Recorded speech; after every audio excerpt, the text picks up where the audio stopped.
भवानी शंकरो वंदे श्रद्धा विश्वास रूपिणौ याभ्यां विना न पश्यन्ति सिद्धा स्वान्तः स्थमीश्वरम्। सबसे पहले किसकी कथा आई? शंकर जी की आई। राम जी की कथा भी 9वें स्कंद में आती है। सबसे पहले शिव कृपा चाहिए किसी कथा को समझने के लिए। क्यों? क्योंकि संतों ने कहा भवानी शंकरो वंदे श्रद्धा विश्वास रूपिणौ। कितनी भी कथाएं हम गा लें, कितनी भी सुन लें, कितने मंत्र याद कर लें, कितने श्लोक चौपाई, लेकिन अगर श्रद्धा विश्वास का जन्म नहीं हुआ तो गाते रहने से, कहते रहने से यद्यपि कृपा मिलेगी, नाम लेने से, लेकिन बिना विश्वास के हमारे ही हृदय में बैठे परमात्मा हमें दिखेंगे नहीं। ऐसा संतों का कथन। बिनु विश्वास भगति नहीं तेहि बिनु द्रवहि न राम, राम कृपा बिनु सपने जीवन लहन। श्रद्धा बिना धर्म नहीं होई और बिनु मन गंध की पावे। बिनु विश्वास की समता नभ अवकाश बिनु को पावे। तो शंकर जी की कृपा चाहिए, अर्थात साक्षात श्रद्धा और विश्वास है भवानी शंकर। उसके बाद पुत्रों की कथा। बड़े पुत्र हैं मनु महाराज के उत्तानपाद। उत्तान माने ऊंचा, अपाद माने चरण, चरण माने प्रतिष्ठा। जिसकी समाज में बड़ी प्रतिष्ठा हो वही है उत्तानपाद। उत्तानपाद की 2 पत्नियां हैं, सुनीति और सुरुचि। हम सबकी 2 पत्नियां हैं। एक तो सुनीति जो नीति कहती है, जो शास्त्र कहते हैं, एक तो ये मार्ग है, और एक ये है कि जो हमें रुचिकर लगे, अच्छा लगे, एक ये मार्ग है। तो हम सबकी भी 2 पत्नियां हैं। और उत्तानपाद महाराज की सुनीति और सुरुचि। सुरुचि के हुए उत्तम और सुनीति को घर से बाहर कहीं मड़ैया बनवा दी, वहीं पर उनको स्थापित किया बिहार में। छोटी रानी के माया में ऐसे झगड़ गए उत्तानपाद जी, इतने प्रतिष्ठावान थे, लेकिन फिर भी ऐसी माया ने उनको भी झगड़ा। उत्तानपाद जी के प्रिय व्रतौ उत्तानपादो सतरूपा पते सुतौ। ऐसे माया ने, जिसकी समाज में इतनी प्रतिष्ठा, वो भी झगड़ गया। भैया सभी झगड़ गए। उत्तानपाद जी को माया ने ऐसे घेरा कि सुरुचि माने जो अच्छा लग रहा है उसके कहने पर नीति का त्याग कर दिया। लेकिन नीति से किसका जन्म हुआ? सुनीति से। सुंदर नीति जो शास्त्रवत नीति है, उससे ध्रुव, ध्रुव माने अखंड शाश्वत, जो कभी नश्वर नहीं है, जो नाश होने वाला नहीं है, जो शाश्वत है, जो सदैव था, है और रहने वाला है, जो भूत वर्तमान और भविष्य में, जिसकी जब कुछ नहीं था तब भी हरि था, जब कुछ है तब भी हरि है, और जब कुछ नहीं रहेगा तो शेष परमात्मा शेष बचा रहता है। इसलिए उसका एक नाम शेष भी है। तभी परमात्मा रहेगा। तो नीति का त्याग कर दिया, बाहर घर बनवा दिया कि चलो आप वहां रहो, टूटी फूटी मड़ैया जैसे तैसे। सुरुचि से उत्तम का एक कुमार का जन्म हुआ, और जो नीति पर थी उनसे ध्रुव का, शाश्वत का, ध्रुव तारा आज भी चमकता। आप देखते वो ध्रुव जी ही है। सप्त ऋषियों के मध्य में उनको स्थान मिला ध्रुव जी को। और कितने साल की आयु में? 5 साल में। देख लो कितने साल में? 5 साल में। और अवधि कितनी थी? 6 महीने। ध्रुव जी एक बार राजा रानी विराजमान थे, सुरुचि और उत्तानपाद जी। तो बालक कुमार दोनों खेल रहे थे, दोनों भी राजा के पुत्र थे। लेकिन ऐसे कामान हुए राजा उत्तानपाद कि सुरुचि के कहने पर उनको झटक दिया कि नहीं, आप इनको बिल्कुल नहीं बैठाएंगे, नीचे उतारिए।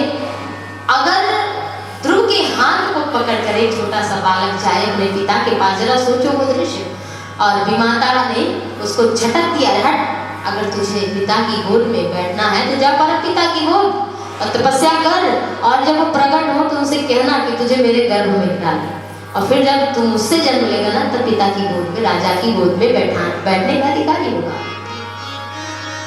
छोटा सा बालक भी अच्छा बुरा समझ रहा था कि देखो हमारा ही भाई उत्तम है, ये राजसभा में विराजमान रहता है, अब मैं माँ की गोद में, पिता की गोद में भी नहीं बैठने पाता हूँ। तो पिता की गोद से सुरुचि ने झटक दिया। रोता हुआ कुमार जा रहा है, लेकिन उत्तानपाद जी ने एक बार नहीं कहा कि नहीं बेटा तुम न जाओ। इतने धर्मात्मा होने के बाद भी, धर्म कर्म करने के बाद भी त्रुटियां और माया गिरती रहती है। हम सबको शिक्षा देने के लिए बताए। ध्रुव जी गए, अपनी माता से सब बात बताई, लेकिन माँ कैसी होनी चाहिए। प्रहलाद की माता कयाधु,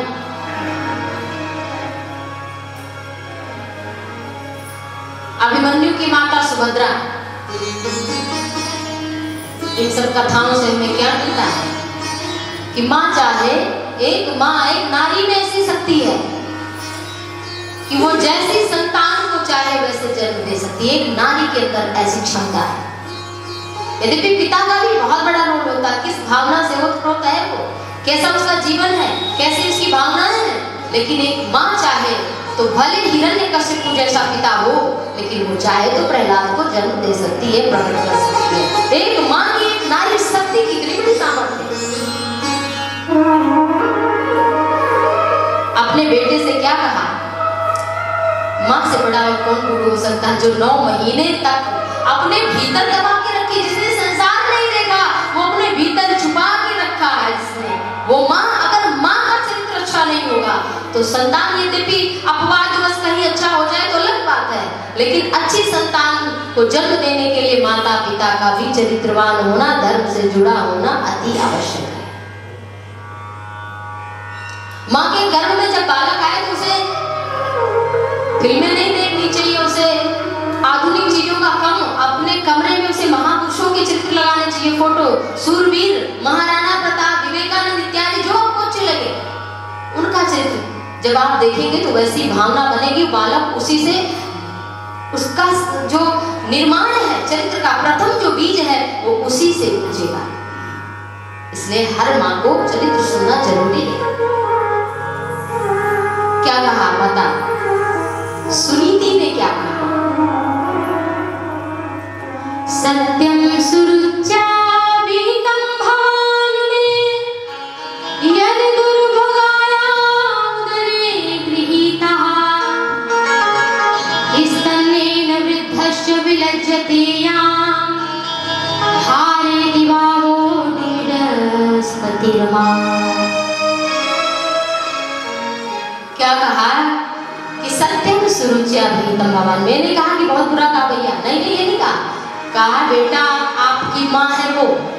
माताएं क्या करती हैं, उनके घर मत जाना। बालक को अपने जेठानी देवरानी में जरा सी लड़ाई हो गई तो कहेंगे नहीं उनके चेहरे पर पैर नहीं छूना है, उनको ऐसा नहीं करना।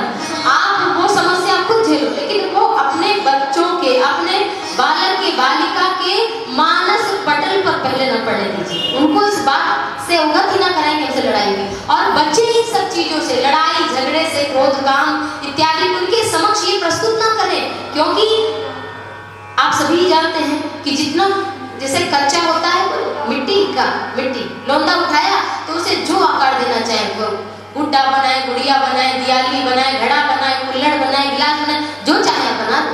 लेकिन वही अगर एक कुम्हार तपा देगा तो फिर तो उसे तोड़ना पड़ेगा, टूट जाएगा, लेकिन वो आकार नहीं बदलेगा। और कच्चा है तो आप गुड्डे को गला कर फिर से आकार दे दो। तो ये एक माँ कर सकती है। और कहा सत्यम सुरुच्या विहितं भवान में यद दुर्भगाया उदरे गृहीता। कहा बेटा मेरा ही प्रारब्ध कुछ ऐसा होगा, मैं ही उदरे दुर्भगाया मैं ही दुर्भाग्य वाली हूँ, मेरा दुर्भाग्य होगा बेटा, इसलिए तू मेरे कोख से जन्मा।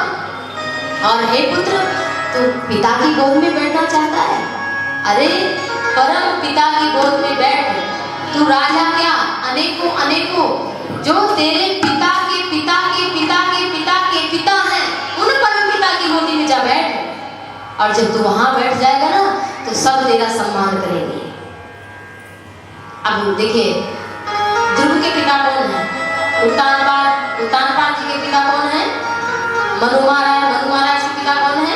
ब्रह्मा जी। और ब्रह्मा जी के पिता श्री कौन है? परम पिता श्री हरि। तो कहा जाओ तुम बेटा परम पिता की गोद में बैठो। छोटा सा नन्हा सा बालक वो चल तो पड़ा माँ के कहने पर, लेकिन जब जा रहा है थोड़ा डर है। ये बात यहाँ सत्य चरितार्थ हुई कि तू आवे पग एक तो मैं आऊं पग 60। नारद जी मिल गए। नारम ज्ञानम ददाति नारदा, जिसका दिया हुआ ज्ञान कभी नष्ट ना हो, जो ज्ञान के प्रदाता है वो नारद जी गुरु मिले। और गुरु बिन भवनिधि तरई न कोई। बहुत सुंदर पंक्तियां हैं, 2 पंक्ति गाई। ये मंत्र है। गुरु बिनु भव निधि तरई न कोई। गुरु बिनु भव निधि तरई न कोई। जो विरंची संकर सम होई। जो विरंची संकर सम होई। करण धार सद्गुरु दृढ़ नावा। करण धार सद्गुरु दृढ़ नावा। करण धार सद्गुरु दृढ़ नावा। करण धार सद्गुरु दृढ़ नावा। दुर्लभ साज सुलभ करि पावा। दुर्लभ साज सुलभ करि पावा। करण धार सद्गुरु दृढ़ नावा। करण धार सद्गुरु दृढ़ नावा। दुर्लभ साज सुलभ करि पावा। दुर्लभ साज सुलभ करि पावा। गुरु के वचन प्रतीति न जेनी। गुरु के वचन प्रतीति न जेनी। सपन सुख सिद्धि सुलभ न तेरी। सपन सुख सिद्धि सुलभ न तेरी। सपन सुख सिद्धि सुलभ न तेरी। गुरु के वचन प्रतीति न जेनी। जिसे अपने गुरु के वचनों पर विश्वास नहीं, वो जीते जी जागृत अवस्था में कौन कहेगा। वो सपने में भी सुख नहीं पा सकता। अब आप समझ रहे हो कि सपने में आपने रसगुल्ला खाया, सपने में आप घूमने गए थे, तो वो सुख है। वास्तविक सुख वो है जिसका नाम लेते ही भव सागर से जीव पार हो जाता है। उस परमात्मा की कृपा ही वास्तविक सुख है।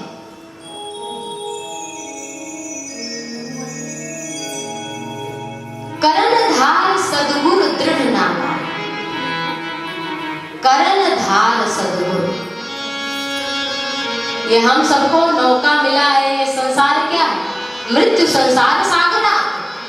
जैसे आप समुद्र में जब देखेंगे तो और छोर तक केवल क्या देखता है? पानी, जल और कुछ नहीं।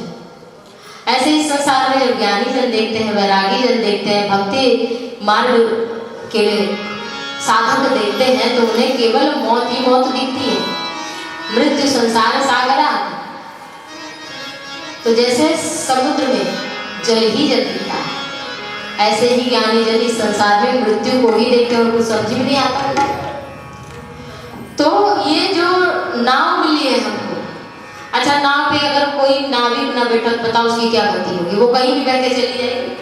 बढ़िया नाव भले कितनी चमकाए है, वो फूल लगा है उसमें, बढ़िया ऊपर सामियाना भी लगाए हैं, बहुत सुंदर बना के नाव को सजाया है, लेकिन कोई कर्णधार ना हो, चलाने वाला ना हो, तो वो तो नौका बह जाएगी, डूब भी सकती है, इधर उधर कहाँ चली गई पता नहीं। लेकिन अगर नाव थोड़ी टूटी फूटी भी हो, लेकिन अगर कोई उस पर कर्णधार सही दिशा दिखाने वाला मिल गया, तो फिर हम भव पार हो ही जाएंगे। इंद्रिय द्वार झरोखा ना, सब तरफ से तो खिड़की खुली है शरीर में, कहाँ कहाँ से माया की बयात आ गई। और ये भगवान की कथा है, ये मजबूत पर्दे हैं, लोहे के दरवाजे हैं। तो गुरु मिल गए ध्रुव जी को, और उनका तो फिर क्या कहना, नारद जैसे गुरु। अगर गु का अर्थ अंधकार, रु का अर्थ प्रकाश।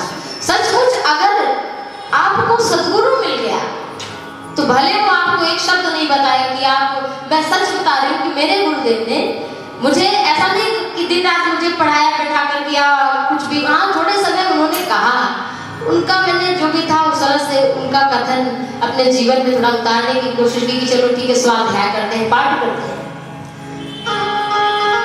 वो कहते हैं ना कि पारस का स्पर्श करने से लोहा भी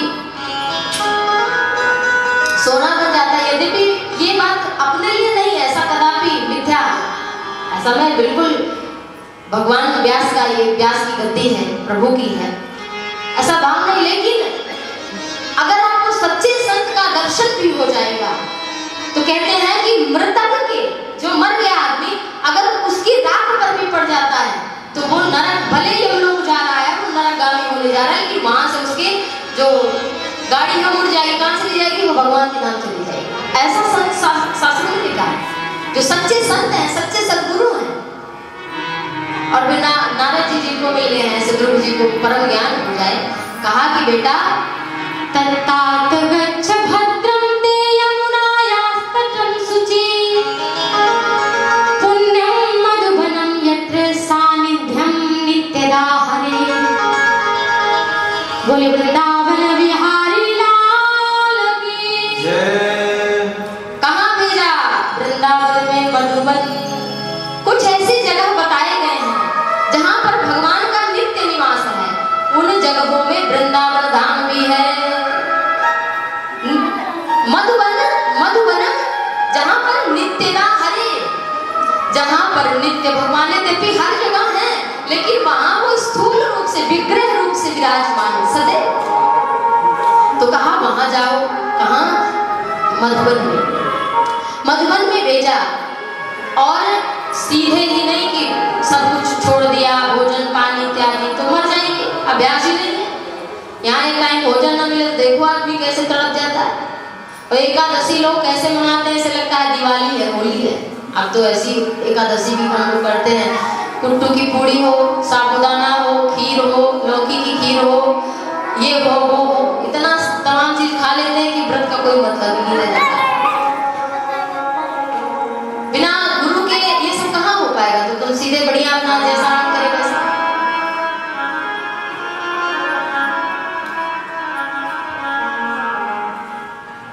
तो जब वो ध्रुव जी गए नहीं, जहां पर भगवान श्री हरि का नित्य वास है, वहां पर गए, तो उनको किस किस तरह से पहले भोजन छोड़ना है, नारद जी ने ऐसी तपस्या कराई। कहा पहले स्नान करो, जाकर के तीर्थ में, यद्यपि हर जगह राम का नाम तो स्वयं अपने आप में तीर्थ है, हरि का नाम अपने आप में स्वयं तीर्थ है, लेकिन अगर आपको सौभाग्य मिल जाए तीर्थ में रहने का और वहां नाम जप करने का, तो फिर क्या कहना है, सोने पे सुहागा।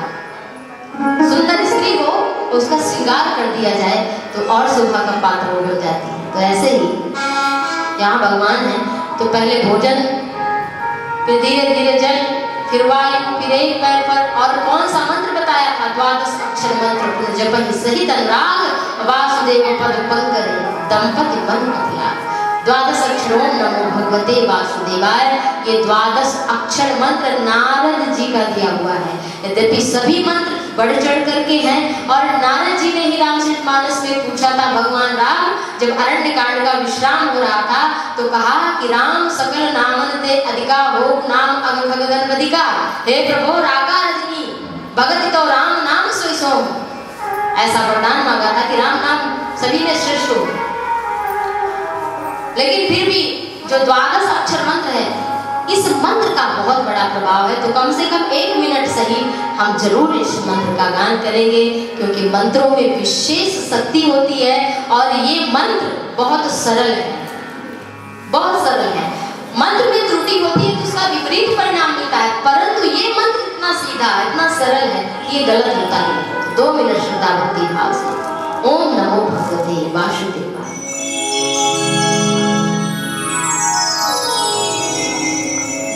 ओम नमो भगवते वासुदेवाय।